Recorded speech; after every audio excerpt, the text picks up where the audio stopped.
प्यारे बच्चों, आज हम अध्याय 3 संख्याओं के साथ खेलना को आगे बढ़ाएंगे। जैसा कि हमने पिछली प्रश्नावली 3.1 को आपको समझाया था, उसी क्रम में हम आज 3.2 को समझाएंगे। यहाँ पर कुछ बातें हैं जो कि जैसे विषम संख्याएं हैं, सम संख्याएं हैं, भाज्य संख्याएं हैं, अभाज्य संख्याएं हैं, इनके बारे में आपको जानना जरूरी है। तो देखिए, पहले विषम और सम संख्याओं के बारे में सीखेंगे हम। अब यहाँ पहला प्रश्न के साथ ही हम इस चीज़ों को सीखने का प्रयास करेंगे। बताइए कि किन्हीं दो संख्याओं का योग सम होता है या विषम होता है यदि दोनों विषम संख्याएं हैं तो, और या दोनों सम संख्याएं हैं। तो विषम संख्या किसको बोलते हैं? विषम संख्या मतलब जिनका इकाइकांक 1, 3, 5, 7 और 9 होता है, विषम संख्या कहलाती है। और सम संख्या मतलब जिनका इकाइकांक 0, 2, 4, 6 और 8 होता है, ये कैसे संख्याएं कहलाती हैं? सम संख्याएं कहलाती हैं। अब होता क्या है, जो सम संख्याएं होती हैं ये अपने आप में ही, ये संख्याएं भी, ये इकाई का अंक ही नहीं, ये संख्याएं अपने आप में सम संख्याएं और विषम, ये विषम संख्याएं हैं और ये सम संख्याएं हैं, सब के सब। अब यहाँ पे यदि दो विषम संख्याओं को जोड़ दिया जाए, जैसे मैंने 1 और 5 को जोड़ दिया तो कितना मिला? 6। ऐसे ही 1 और 3 को जोड़ दिया तो कितना मिला? 4। दोनों के दोनों कैसी संख्याएं हैं? सम संख्याएं। तो इसका मतलब ये हुआ, यदि हम दो विषम संख्याओं को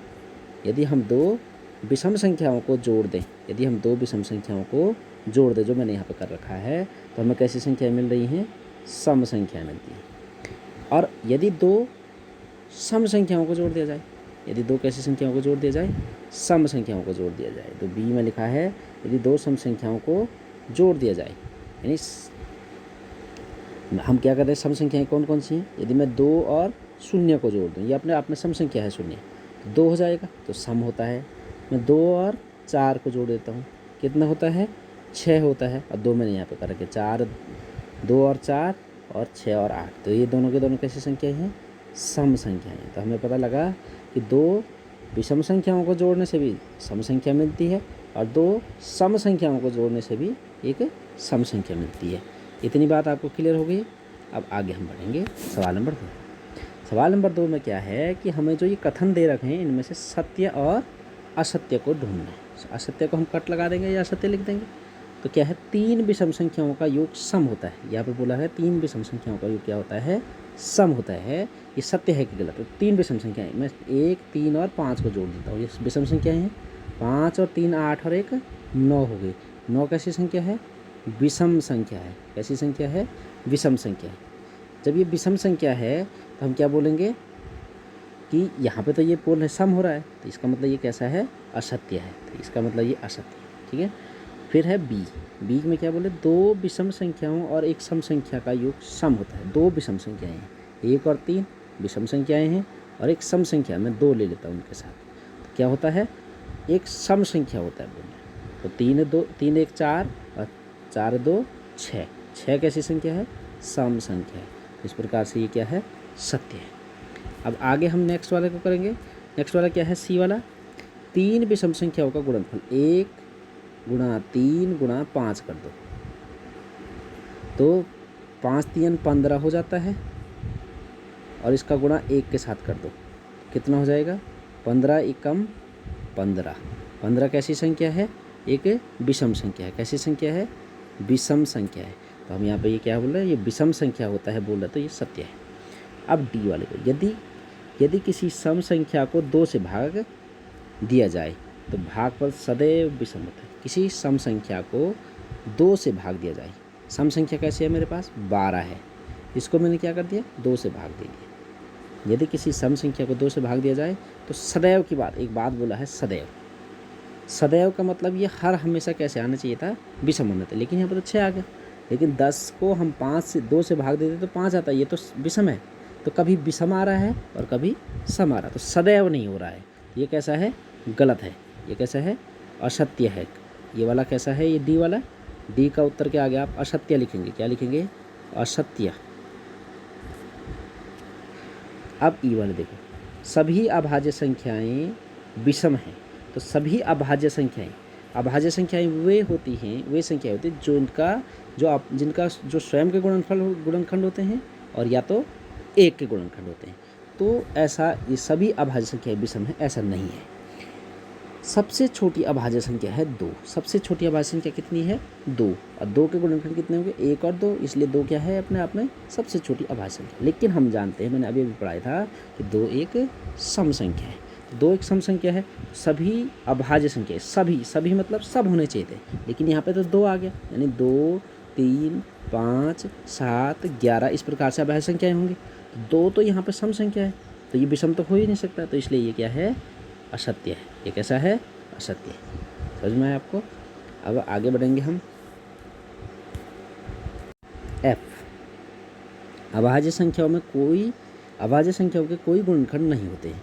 अभाज्य संख्याओं के कोई गुणनखंड नहीं होते, ऐसा नहीं है। अभाज्य संख्या के स्वयं अपने आप का गुणनखंड होता है और उसके बाद क्या होता है? एक का गुणनखंड होता है, तो ये गलत है। ये जो है यहाँ पे जो लिखा है असत्य है। ठीक है। 2 अभाज्य संख्याओं का योग सदैव सम होता है। 2 अभाज्य संख्याओं का योग सदैव सम होता है। 2 अभाज्य संख्याएं हैं, जैसे 2 और 3, तो ये तो 5 हो गया। अब यहाँ बोल रहा सदैव, सदैव का मतलब हर हमेशा, लेकिन ये तो विषम हो गया, जबकि हमें बोल रहा है सम की बात, तो ये तो विषम है। 5 कैसी संख्या है? विषम संख्या है, विषम संख्या है।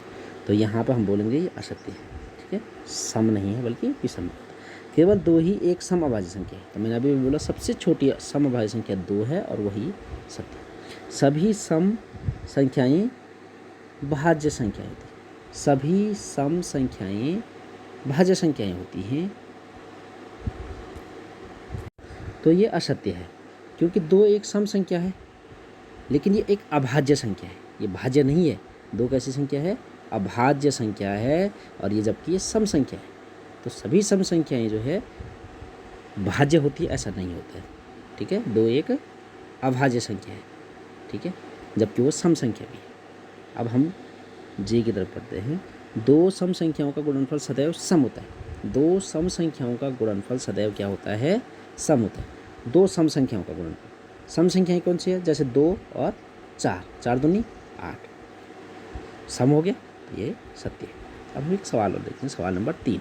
सवाल नंबर 3 क्या है कि संख्या 13 और 31 अभाज्य संख्याएं हैं।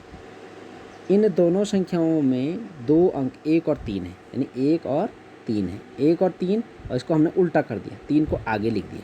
3 को कहाँ लिख दिया? आगे लिख दिया, और 1 को इसके पीछे लिख दिया, तो 31 हो गया। तो 13 अपने आप में अभाज्य संख्या है और 31 भी अभाज्य संख्या। अब ऐसे ही कुछ अन्य युग्म, यानी 100 तक की संख्याओं में ऐसे सभी युग्म लिखने हैं। तो कौन कौन से युग्म हो सकते हैं? 1 13 के बाद 17 आता है। 17 एक अभाज्य संख्या है, इनके अंकों को बदल दो। 17 7 को पहले लिखो, 1 को बाद में लिखो, तो 17 और 71 दोनों के दोनों अभाज्य संख्या है। लेकिन जैसे मैं अब इसके बाद 19 को बोलूँ, तो 19 और 91, तो 91 एक भाज्य संख्या है और 19 जो है अभाज्य संख्या, तो ये नहीं है इसमें, ये सही है। इसके बाद आएगा, जैसे अब 23 भी होता है, अन्य संख्याएं होती है, 29 होता है। लेकिन हाँ, उसके बाद जो संख्या है कि जिनके अंक पलटेंगे हम, यानी हमने 73 कर दिया, 73 और 37 दोनों के दोनों क्या हैं? अभाज्य संख्याएं हैं। ऐसे ही हमारे पास एक और संख्या आ जाएगी 79, और इनके अंकों को पलट दिया जाए तो 97। तो ये कैसी संख्याएं हैं? अभाज्य संख्या। तो मैंने यहाँ पे लिखा हुआ है आपके लिए, इसको आप इसको करेंगे। थैंक यू प्यारे बच्चों, आप इसको सुंदर लेखों में और समझ करके करेंगे। वीडियो देखते हुए आप अपने एक्सरसाइज को करेंगे, ऐसा मैं सोचता हूँ। थैंक यू, अपना ध्यान रखें।